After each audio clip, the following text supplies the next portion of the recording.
Maksud hati ingin ikut memeriahkan Hari Kemerdekaan Indonesia, Olivia Jensen justru dihujat warganet.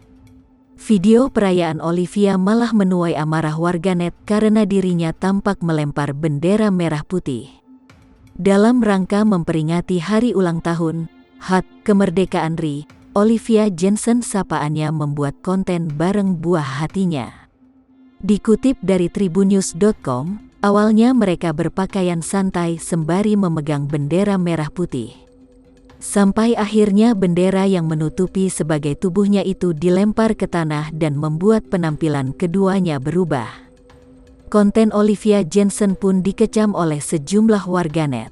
Tapi kini, unggahan tersebut sudah dihapus oleh Olivia Jensen. Sang aktris menyampaikan permohonan maaf perihal konten yang dibuat bersama sang putri. Olivia Jensen menegaskan tidak ada maksud tertentu ketika melempar bendera merah putih ke tanah.